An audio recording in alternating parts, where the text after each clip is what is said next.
নমস্কাৰ দৰ্শকসকল, আপোনালোকে কেতিয়াবা ভাবিছেনে আমি যে এই পৃথিৱীত জন্ম লাভ কৰিলো, এই জন্ম লাভৰ অৰ্থ কি? নতুবা আমাৰ এই জীৱনৰ উদ্দেশ্যই বা কি? বেদ অনুসৰি জীৱনৰ উদ্দেশ্য হৈছে 4টা লক্ষ্য প্ৰাপ্ত কৰা, যাক কোৱা হয় পুৰুষাৰ্থ। এই পুৰুষাৰ্থ শব্দটো ক'ৰ পৰা আহিছে আৰু ইয়াৰ অৰ্থ কি? মানৱ জীৱনৰ সৰ্বোচ্চ লক্ষ্যক পুৰুষাৰ্থ বোলা হয়। পুৰুষ বা ব্যক্তিয়ে যি কামনা কৰে সেয়াই পুৰুষাৰ্থ। ই মানৱ জীৱনৰ পৰমাৰ্থ বা পৰম শ্ৰেয়। ভাৰতীয় নীতিশাস্ত্ৰত ই এটা মৌলিক নীতি।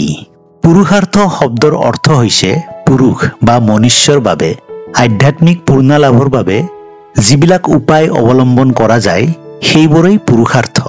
ভাৰতীয় নীতিশাস্ত্ৰত পুৰুষাৰ্থ 4 প্ৰকাৰৰ: ধৰ্ম, অৰ্থ, কাম আৰু মোক্ষ। পুৰুষাৰ্থ শব্দটো সংস্কৃত পুৰুষ আৰু অৰ্থ এই 2 শব্দ মিলি পুৰুষাৰ্থ শব্দটো গঠন হৈছে। পুৰুষ শব্দৰ অৰ্থ হ'ল আত্মা আৰু অৰ্থ শব্দৰ অৰ্থ হ'ল উদ্দেশ্য। নীতিশাস্ত্ৰ অনুসৰি 4 প্ৰকাৰৰ পুৰুষাৰ্থৰ বিষয়ে আমি গম পাওঁ। সেয়া হৈছে ধৰ্ম, অৰ্থ, কাম আৰু মোক্ষ। ধৰ্ম। ভাৰতীয় নীতিতত্ত্বত ধৰ্মক এক পুৰুষাৰ্থ হিচাপে গণ্য কৰা হয়। ধৰ্ম সংস্কৃত ধৃ ধাতুৰ পৰা উদ্ভৱ হৈছে, যাৰ অৰ্থ হ'ল ধাৰণ কৰা। ইয়াৰ অৰ্থ হ'ল যি গুণ বা শক্তিৰ দ্বাৰা ধাৰণ কৰা হয় সেয়াই ধৰ্ম। যিয়ে প্ৰজা বা মনুষ্যক তথা সমগ্ৰ বিশ্বক ধাৰণ কৰে সেয়াই ধৰ্ম। নীতিশাস্ত্ৰ অনুসৰি ধৰ্মৰ অৰ্থ অতি ব্যাপক। ধৰ্মক বিভিন্ন অৰ্থত প্ৰয়োগ কৰিলেও ধৰ্ম শব্দৰ দ্বাৰা প্ৰকৃততে আটাইবোৰ নৈতিক সদ্গুণক বুজায়। ইয়াত কোনো ধৰণৰ ধাৰ্মিক গোড়ামীৰ বিষয়ে বৰ্ণনা কৰা হোৱা নাই। ইন্দ্ৰিয়সমূহক সংযম কৰি নিজ নিজ কৰ্ম কৰাই ধৰ্ম। সামাজিক প্ৰাণী হিচাপে মানুহে বিভিন্ন সময়ত বিভিন্ন ৰীতি নিয়মৰ মাজেৰে জীৱন অতিবাহিত কৰিবলগীয়া হয়। মানুহৰ জীৱন পৰিক্ৰমাত যেতিয়া যি নিয়ম পালন কৰিব লাগে, যি কাম যেনেদৰে কৰিব লাগে তেনেদৰেই কৰাটো ধৰ্ম। দ্বিতীয় পুৰুষাৰ্থ হৈছে অৰ্থ। অৰ্থ শব্দৰ অৰ্থ হৈছে ধন বা সম্পদ। জীয়াই থাকিবলৈ হ'লে মানুহক বিভিন্ন সম্পদৰ প্ৰয়োজন হয়। মানুহৰ প্ৰাথমিক প্ৰয়োজন অন্ন, বস্ত্ৰ আৰু বাসস্থানৰ বাবে অৰ্থৰ প্ৰয়োজন হয়। নিজৰ তথা পৰিয়ালৰ প্ৰয়োজনৰ উপৰিও এক সমৃদ্ধ জীৱন যাপনৰ বাবে অৰ্থ এক অতি প্ৰয়োজনীয় বস্তু। মানৱ জীৱনত কোনেও অৰ্থৰ প্ৰয়োজনীয়তাক নুই কৰিব নোৱাৰে। সেইকাৰণে ভাৰতীয় নীতিতত্ত্বত অৰ্থক পুৰুষাৰ্থ হিচাপে গণ্য কৰিছে। পুৰুষাৰ্থ সিদ্ধিৰ পথ সুগম কৰি তোলা আৰু জীৱন ধাৰণৰ বাবে প্ৰয়োজনীয় অৰ্থ সংগ্ৰহ কৰাটো মানৱ জীৱনৰ এক লক্ষ্য বা আদৰ্শ। তৃতীয় পুৰুষাৰ্থ হৈছে কাম। ভাৰতীয় আদৰ্শত কামক পুৰুষাৰ্থ বুলি স্বীকৃতি দিয়া হৈছে। বহুল অৰ্থত কাম হৈছে এটা জৈৱিক প্ৰবৃত্তি যাৰ সহায়ত জীৱৰ অস্তিত্ব অব্যাহত থাকে। কাম শব্দটোৰ অৰ্থ হৈছে ইচ্ছা, প্ৰেম, অভিপ্ৰায়, আনন্দ ইত্যাদি। কামে মানুহৰ মানসিক আৰু আৱেগিক প্ৰয়োজনৰ চাহিদা পূৰণ কৰে। কাম 3 প্ৰকাৰৰ: সাত্ত্বিক, ৰাজসিক আৰু তামসিক। যিবোৰ কাম ধৰ্মানুগত তাক সাত্ত্বিক কাম বোলা হয়।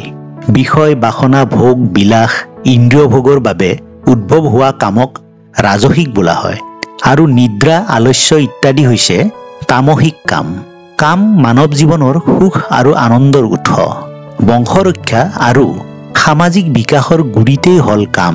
কাম হ'ব লাগিব নিয়ন্ত্ৰিত, সংযমিত আৰু ধৰ্মৰ অনুবৰ্তী।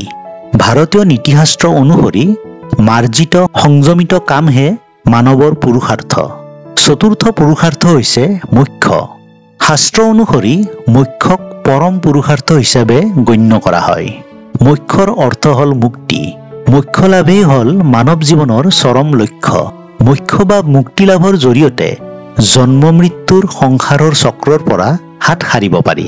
অজ্ঞানতা দূৰ কৰি শুদ্ধ চৈতন্য আত্মাৰ উপলব্ধিয়েই মুক্তি।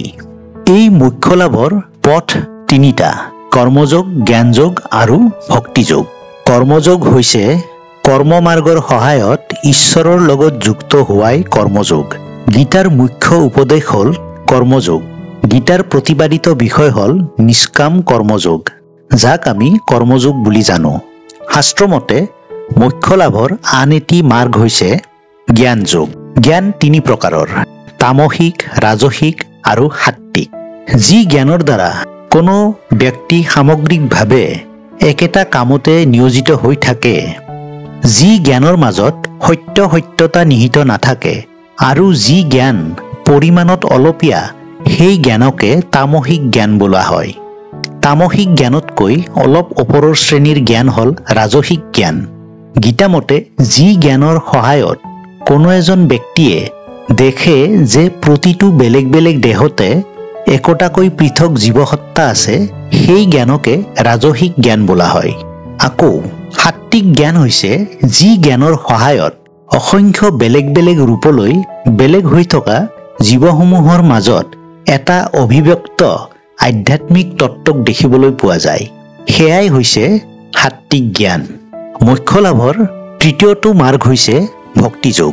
ভক্তিৰ আক্ষৰিক অৰ্থ হৈছে ভজন, অনুৰাগ, পূজা, আৰাধনা নাইবা উপাসনা আদি।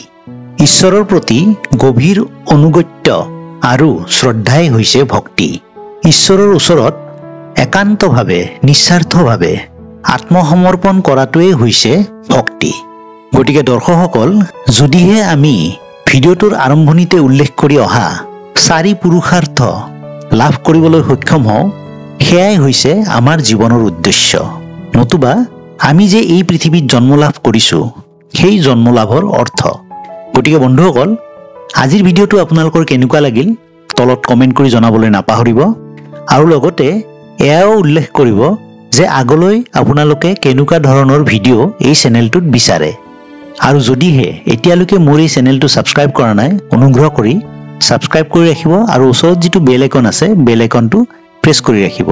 তেতিয়াহ'লে আগলৈ আহিবলগীয়া এনেকুৱা ধৰণৰ ধুনীয়া ধুনীয়া ভিডিঅ'বিলাকৰ আপডেট আপোনালোকে পাই থাকিব।